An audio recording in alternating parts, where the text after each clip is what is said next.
ಹನುಮ ಧ್ವಜ ಕೆಳಗಿಳಿಸಿದ ನಂತರ ಬಿಜೆಪಿ ಹಾಗೂ ಹಿಂದೂ ಸಂಘಟನೆಗಳು ಒಂದು ಅಭಿಯಾನಕ್ಕೆ ಕರೆ ಕೊಟ್ಟಿದ್ವು. ಅಭಿಯಾನ ಏನು ಅಂತ ಹೇಳಿದ್ರೆ ಪ್ರತಿಯೊಬ್ಬರ ಮನೆಗಳ ಮೇಲೂ ಕೂಡ ಭಗವದ್ ಧ್ವಜ ಹಾರಬೇಕು ಅಂತ ಹೇಳಿ ಒಂದು ಅಭಿಯಾನಕ್ಕೆ ಕರೆ ಕೊಟ್ಟಿದ್ದಾರೆ. ಈ ಅಭಿಯಾನವನ್ನ ಮುಂದುವರಿಸ್ತಾ ಇದ್ದಾರೆ ಬಿಜೆಪಿಯವರು ಅನ್ನೋದು ಗೊತ್ತಾಗ್ತಾ ಇದೆ.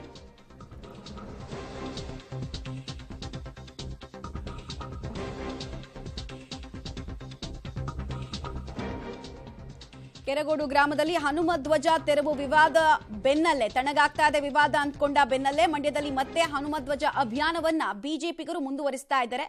ಮೆರವಣಿಗೆಗಳ ಮೂಲಕ ಪ್ರತಿ ಮನೆಗೂ ಕೂಡ ಹೋಗಿ ಒಂದೊಂದು ಮನೆ ಮೇಲೂ ಕೂಡ ಅಲ್ಲಿ ಹನುಮ ಧ್ವಜವನ್ನ ಅಳವಡಿಸ್ತಾ ಇದ್ದಾರೆ. ಮತ್ತು ಎಲ್ಲಿ ಹನುಮ ಧ್ವಜವನ್ನ ಕೆಳಗಿಳಿಸಲಾಯಿತೋ ಅಲ್ಲೇ ಮತ್ತೆ ನಾವು ಹನುಮ ಧ್ವಜವನ್ನ ಕಟ್ತೀವಿ ಎನ್ನುವಂತಹ ಶಪಥ ಮಾಡೋದನ್ನ ಮುಂದುವರಿಸ್ತಾ ಇದ್ದಾರೆ. ಆ ಮೂಲಕ ಇಡೀ ಇಶ್ಯೂವನ್ನ ಜೀವಂತವಾಗಿಸುವ ಪ್ರಯತ್ನದಲ್ಲಿ ಬಿಜೆಪಿ ಸರ್ವ ತಯಾರಿಯನ್ನ ಮಾಡಿಕೊಂಡಿರೋದು ಸ್ಪಷ್ಟ.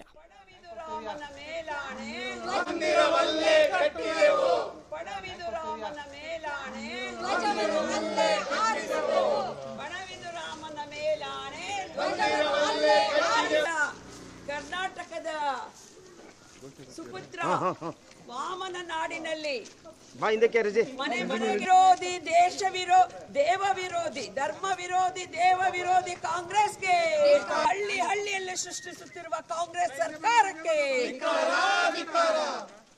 ಧರ್ಮಗಳ